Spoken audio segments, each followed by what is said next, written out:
What's going on, guys? This is Michael MGF, and today I'm going to be doing another LEGO Marvel Superheroes 2014 analysis video on the 3 new Guardians of the Galaxy sets that are due out in June of this year. But if things end up going the way they have with Man of Steel sets and the Iron Man 3 sets and probably a few other occasions that I can't remember off the top of my head, then these sets, honestly, I would start looking for them around the end of this month. It's just that ridiculously insane.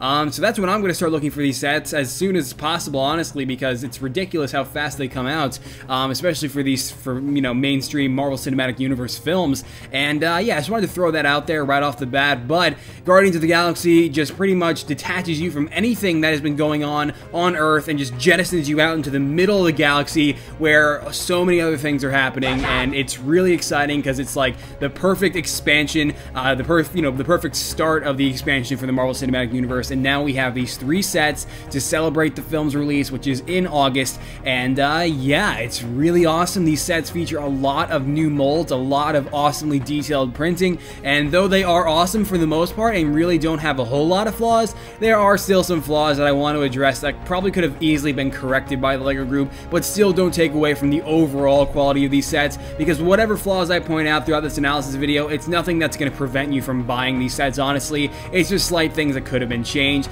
And yeah, but for the most part, mainly I'm looking forward to Star-Lord the most out of all the minifigures, not to mention the Milano Spaceship Rescue. Just amazing sets overall, and that's why let's go ahead and start off with this photo of the minifigures. Alright, so this picture that was released to us is pretty much just like a kind of a low-res picture of the minifigures included with these Guardians of the Galaxy sets. And now obviously you might notice Rocket and Groot are not pictured here, and kind of surprised that Rocket wasn't pictured in this photo, because instead we get a alternative version of Star-Lord, which is included with the Milano Spaceship Rescue. And but I mean, regardless, these minifigures are really exciting, and honestly, I almost didn't expect them to look this good. Now, starting off with Star-Lord here, Star-Lord is being portrayed by Chris Pratt, which was Emmett in the Lego Movie. That is an awesome tie-in for the Lego community and really gives us an open door to want to go see this movie, given that, hey, Emmett is freaking Star-Lord in the Marvel Cinematic Universe now, and that's really exciting. And not to mention the head is what I was getting at while talking about Chris Pratt there, is that the head is really spot on, and it looks a lot like Chris Pratt, and you'll see in later photos here that it does have an alternative facial expression, which is also really exciting. But what isn't exciting about Star-Lord, aside from the really spot on head and the really spot on and really accurate and extremely detailed printing, is the hair. I mean, I understand why they went with the hair. It's the easiest hair to go with, and it works for the most part, and it's not really that bad. It's just, I mean, Iron Man has it too, and it's just kind of a problem, because if you look at this photo here, I mean, Star-Lord's hair, while it does kind of look like that, it's not really like that. It's more spiked, and I mean, a new mold would have really worked there. Maybe this could have finally been in the introduction to the new hairpiece with these sets, but I mean, regardless, we do get a lot of other molds, a lot of other new molds that are really awesome. It's just still no new hairpieces for such iconic characters, which is a little bit of a disappointment, but that's the only problem with Star-Lord. I mean, other than that, he's freaking fantastic, and we'll get a look at his helmet as well, which is not pictured in this photo either. But yeah, I mean, you'll notice he does have these new pistols, which are accurate, and they are, I mean, as great as they can be. Those are the same pistols that he's going to be using in the film. They kind of look like plasma pistols from Halo in some ways, but not really, but they're really awesome above all, and I'm really fond of that design. And it appears that he has some sort of propulsion system, as you can see on Star-Lord, using some trans yellow pieces, so that's going to be pretty cool. I didn't know he'd be able to fly at all in this movie, but that's still pretty exciting regardless. And down there, while we're still on the topic of Star-Lord, you'll notice that we do have an alternative version of Star-Lord, which is pretty much just some different printing to him, and instead of having a pair of black legs, he has the detail printed onto a pair of dark red legs. So that's pretty exciting. We're going to be getting that alternative version that you see in the bottom right-hand corner there in the Milano Spaceship Rescue. And then you'll notice up here we also have one of the new Nova Corps officers, and the Nova Corps is pretty much like the shield of Guardians of the Galaxy. They're the authority, the intergalactic authority of it all, and they look pretty awesome. The new mold is fantastic and really accurate, and couldn't ask for more with these figures, honestly.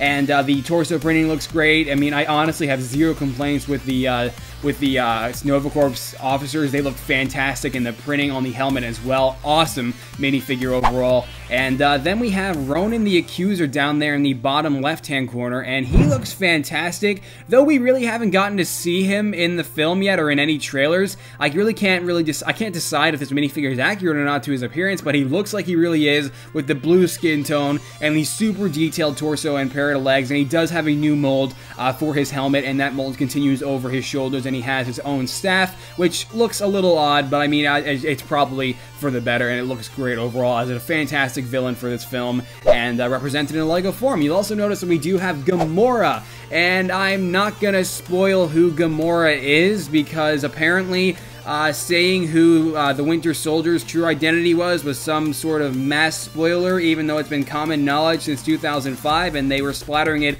all over the TV spots for the Winter Soldier, so I'm not going to say who Gamora's father is, but Gamora is still a fantastic minifigure overall, and I really do like how they portrayed Zoe Saldana's portrayal of the character here, and the printing is fantastic. I couldn't ask for more. The highlights look great in her hair, and she also has her signature katana that we saw her use in the trailer, so no complaints with Gamora. She looks like a great minifigure, and not to mention Drax. Now Drax, I mean, I like Drax. I like that the facial expression is great. It looks just like the actor. The torso is unbelievably detailed, and so are the arms. We have freaking arm printing for Drax, and that's exciting by itself, and the legs look great, but he's gray. And I understand why they made him gray. If you look at photos, it's really hard to decide what kind of color Drax truly is. But honestly, I wouldn't... Yeah, he's a really like greenish gray, but I still wouldn't have went full gray. It's still worth it to make him green over gray, but they still made him gray, and it looks a little weird. And that's my only problem with Drax. Other than that, he's a fantastic minifigure. I just don't think light bluish gray was the right color. I think if Gamora had the lime green color that she has, and then if Drax had an olive green color, it would have looked just fine. And I don't know why they went with light bluish gray, aside from the fact that it's hard to decipher the color of him, but I mean, I still don't think gray was the right way to go. He's not gray. Above all, it's just green would have been so much better, and he's honestly one of the bigger problems with the minifigures of these Guardians of the Galaxy sets, is his color being off. But I mean, other than that though, we do have what is called the Sakaran. I'm gonna call them that. I guess we'll just stick to Sakaran, as it's kind of hard to pronounce it, so don't quote me on that pronunciation there, but you'll notice that they do have a newly molded weapon, which is really awesome. We saw those weapons in the trailer for Guardians of the Galaxy, and they have some studs attached to it, which is super awesome, and they look fantastically detailed, and they too have an alternative facial expression that you'll see in later photos throughout this analysis video. But above all, that's pretty much like the low-res image of these minifigures, and I probably won't be mentioning Drax or the rest of the minifigures you saw here, given that I just pretty much went over them in full detail. But I mean, above all, they're super accurate, and I mean, aside from Drax being gray, these minifigures look awesome, and I really can't wait to get my hands on these when the sets come out, whenever the hell they come out, because honestly, they'll probably show up by the end of this month. That's just how ridiculous the releases are, as I already mentioned. So here we go with the Star Blaster Showdown, which is the cheapest out of all three of these new Guardians of the Galaxy sets, and is honestly a fantastic set overall. I'm really liking the whole look of this. I mean, if you look at the actual Star Blaster itself, the Star Blaster is pretty much like the standard infantry vehicle that's going to be used for the Nova Corps in Guardians of the Galaxy, so you'll see a lot of Nova Corps police officers flying around in these things, and they're pretty awesome. You'll notice they do have some stickers on them, but it appears that the Guardians of the Galaxy sets are going to have some stickers on them, which really isn't really a problem. They look pretty good overall, and yeah, now obviously this is a really easy way to get Star-Lord, and not to mention you get Star-Lord's unique helmet in this set as well. And if we take a good look at that helmet, you'll notice that it is really fantastic, and the exposed hair on the top down to the printing on the front, and the overall design of it is so spot on to Star-Lord's appearance in the film, and it is honestly one of the best highlights out of all these sets would be Star-Lord's helmet. It looks fantastic. And you'll notice that Star-Lord is actually equipped with what's called the Orb, and the Orb is one of the many, Infinity Stones that is going to be eventually used, I assume, to power the Infinity Gauntlet once Thanos has his hands on him in the Marvel Cinematic Universe films.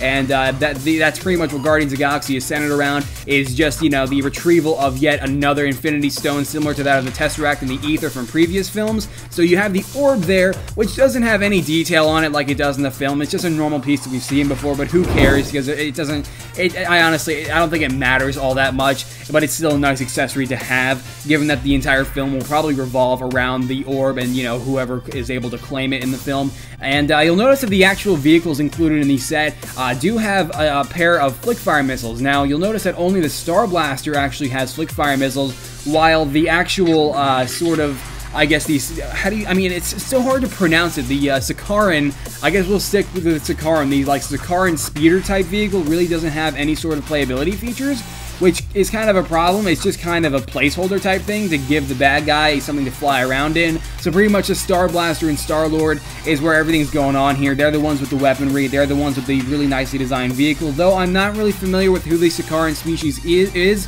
what their place will be in the movie, or what their vehicles look like in the film. I think the set still looks great, and I'm really happy that they're going with a whole accurate sort of approach with this set. And you'll also notice that in the background we have the planet of Xandar, which is the home planet for the Nova Corps. Once again, the authority, the intergalactic authority that controls everything. And so that is the home planet of them. So that's pretty cool overall. But I mean, that's pretty much it for the Star Blaster Showdown. It looks like it's going to be an absolutely fantastic set, and it's really, I mean, we don't have a $10 set, which is a little bit of a problem. So, I mean, Guardians of the Galaxy sets, you're going to need an extra $10 if you even want to get one of these sets, so that's a little bit, that kind of sucks, but I mean, hey, at least the set, you get a lot for your money, and it looks like it'll be fantastic, and I'm really looking forward to reviewing this one for you guys in particular. So the Nowhere Escape mission is the first to debut 3 new characters, and those being Rocket Raccoon, Groot, Nebula, all of which were not featured in that photo you saw before the Star Blaster, and they look phenomenal. Aside from Groot. And I mean, I'll get to Groot in a minute. Before I bash Groot, I want to talk about Rocket and how fantastic Rocket looks, because you'll notice Rocket has a fully newly molded head, a newly molded tail. It's just, you can tell the LEGO Group really wanted to make sure that Rocket was right, because Rocket is like, you know, director James Gunn said, he's really like the core of the movie in a lot of ways, the heart of the movie. And I mean, he looks like a fantastic minifigure. The new molds, they look great. The printing on them looks great. His gun's a little bit big, but I mean, other than that, the printing on his torso is fantastic. He's got the stubby legs. Could not have asked for more with Rocket Raccoon. Absolutely thrilled about this minifigure. And then we have Groot.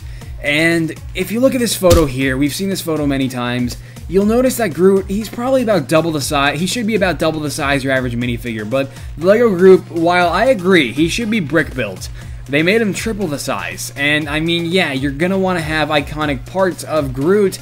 It's just, it's really hard to do Groot because you really can't make a mold of that size and give it that much, you know, points of articulation and detail in comparison to where you could just go ahead and mold it, which LEGO Group did here. It's just, you know, having it fully brick built with just a new mold in the center, it took away from the fact that he's now completely out of scale and just way too big. Now, I don't really think a lot of us are going to care by the time we get the set. It's just something that kind of bothers me personally. And, I mean, I think he should have more moss too, because he looks a little bit too brown. I think if they had some more green on him, on his chest, his face, and everywhere else, I think if he had more green, it would have looked a little bit better, and therefore it wouldn't have been as big of a loss. But I mean, the fact that, I mean, he's, you know, just too big, it's kind of disappointing. But I mean, the fact that the thing that you do get out of this, though, that he's really big, is that he's fully articulated, and that's really great. He's fully posable. Rocket can sit on his shoulders, and it still looks okay. It's just he's too big, and that's something we're gonna have to live with, I guess. But other than Groot, you'll notice we do have Nebula.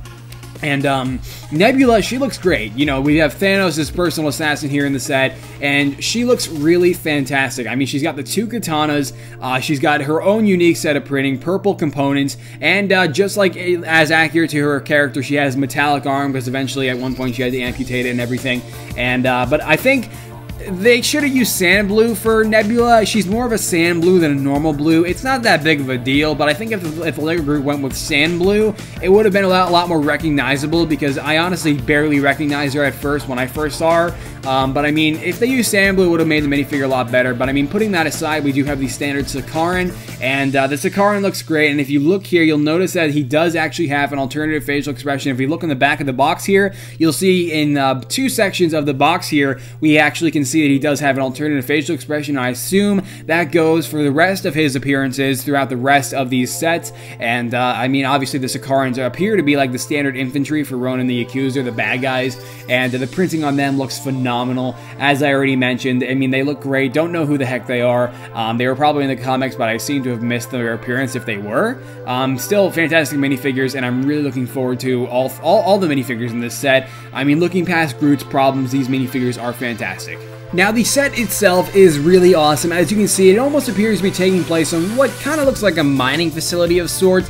And you'll notice that Rocket actually has his own, sort of vehicle that has robotic arms. And I think he stole this vehicle, because if you look on the back of the box here, you'll see that on the back it has these same transparent shells that we see in the mining area of this set. So I assume he stole it from the Sakarans or whoever is in charge of this mining type area. Now, this is obviously going to be a scene in the movie. I don't know what's going on here, but we will find out in August, I'm sure of it. But you'll notice that it does have some playability features regardless. It has a fully detachable turret, and I believe, don't quote me on it, but I believe that this does mark the first time that we're seeing actual spring-loaded shooters within the new Marvel sets. Now, I'm not gonna lie, I didn't actually get the new Marvel sets that were released with the new winter lineup. Those might have had spring-loaded shooters, but I'm pretty sure they didn't. So I'm pretty sure that this is the debut of the spring-loaded shooter. So that's pretty cool to see in the canon. And you have the Sakaran manning that as well. And once again, I apologize if I'm mispronouncing that name. But yeah, now if you look on the very top of what appears to be sort of like a tower, you have a trap door that you can pull out, and therefore you can have the Sakaran fall into what appears to be something that would melt him. I don't know, I haven't seen the movie yet, none of us have, so I don't know what's going on with this set in particular. We'll just have to wait till we see the movie, but obviously we'll have the sets before that time comes. And you'll notice that we do have also another playability feature. You can see that sort of disc area on toward the backhand side of the set. We have pretty much like a playability feature that allows you to just push on that, and then you can take the entire sort of tower thing kind of pushes up at an angle, and then you can send the Sakaran or whatever minifigure of your choice flying off of it. So that's a really nice playability feature. So I'm really glad they were able to pack this much of the playability features into just such a small set. But I mean, for the most part, it's a really nice set, and obviously you can tell that Rocket does fit into that vehicle. So that by itself is exciting. And yeah, a little detail as well is that the Sakaran's rifle does actually fit on top of the cannon, so that's kind of cool. But other than that, I don't know what's going on with this set. I can't wait to see the movie, but it looks like it's pretty awesome. And for the final set, we have the Milano Spaceship Rescue. And this is the largest set out of all three of the Guardians of the Galaxy sets, and it is fantastic. And now, all the minifigures included with this set, we've already discussed in the beginning of this video in that opening shot,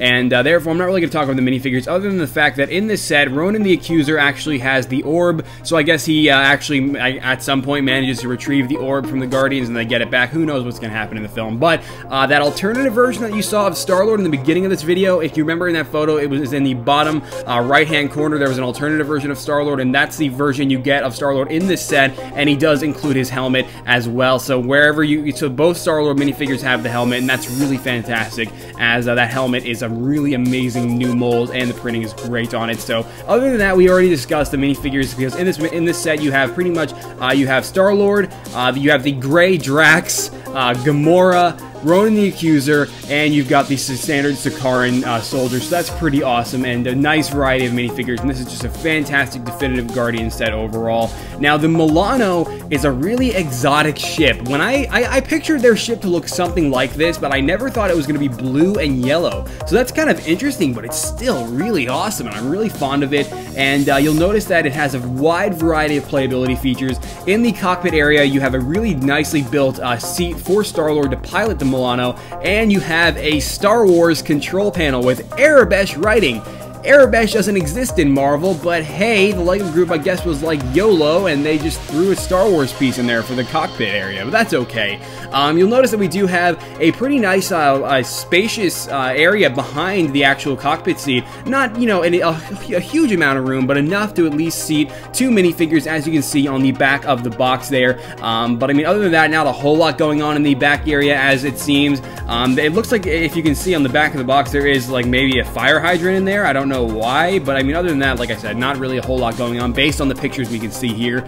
And then the wings are actually posable. Not the wings in the very center on the sides, but the wings on the top and bottom on either side. Those are the ones that appear to be posable, and that's definitely pretty awesome, as not really that big of a deal, but still pretty cool, I guess. And you'll notice that in this set, we have we also have the spring-loaded shooters on the whole like speeder type thing that we have on I guess we'll just refer to it as a Sakaran speeder, as I referred to it in the Star Blaster portion of this video. So it's pretty much like the same Sakaran speeder that we saw in the beginning, but just it's kind of like unique, similar to the way that the Chitauri speeders were kind of like the same, except in the Quinjet aerial battle they were, you know, unique for Loki.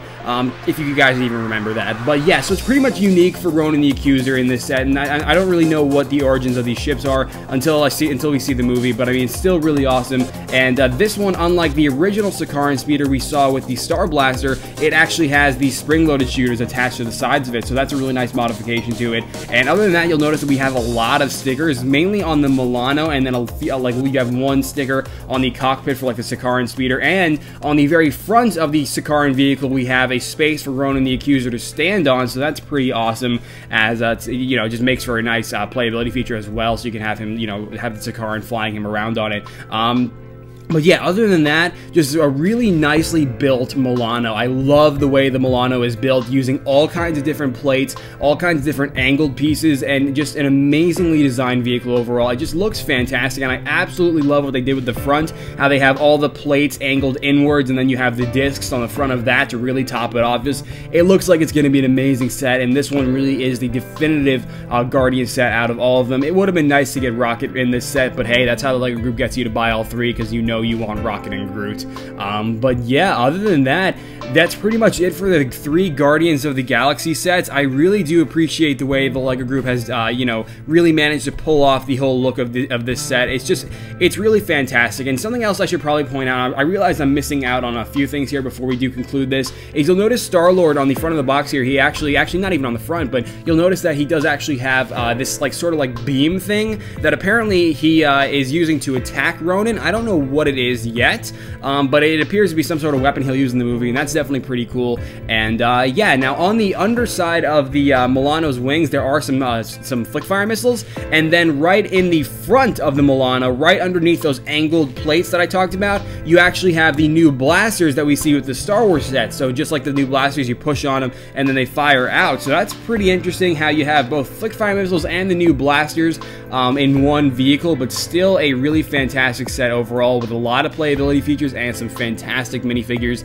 But other than that, that's pretty much it for the Guardians of the Galaxy sets that I will be reviewing for you guys, as these are really great sets, and they're just really high quality. And yeah, now if you couldn't already tell on the front of the box, we will be getting comic books with all 3 of these sets, so that's definitely pretty cool. But I mean, other than that, that's pretty much it for this set, guys, and the rest of the Guardians of the Galaxy sets, as they all look great, aside from some very minor flaws. So that's it, and let's go ahead and conclude this video.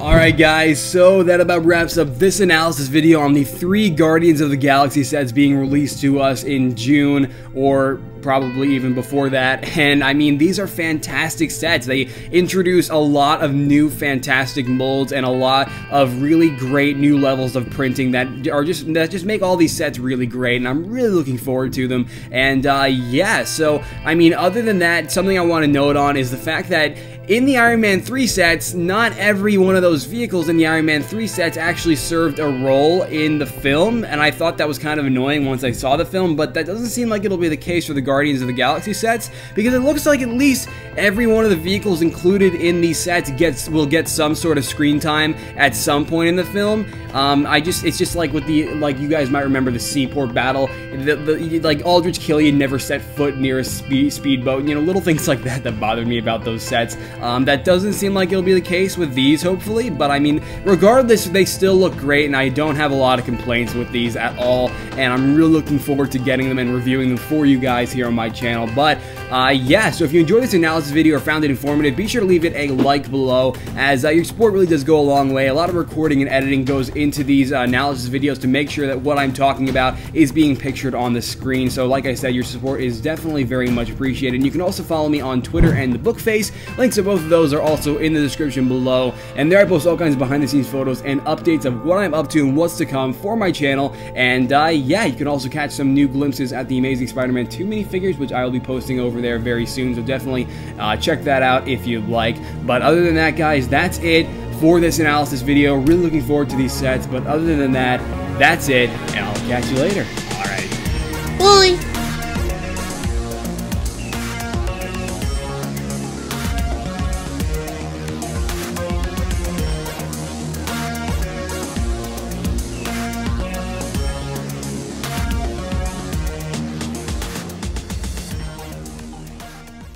The only set that will have Rocket the Raccoon and Groot, and, no. I said Rocket the Raccoon, I'm not sure, nah. The Nowhere Escape mission set, man, what the hell, It looks like all the vehicles in this set are, damn.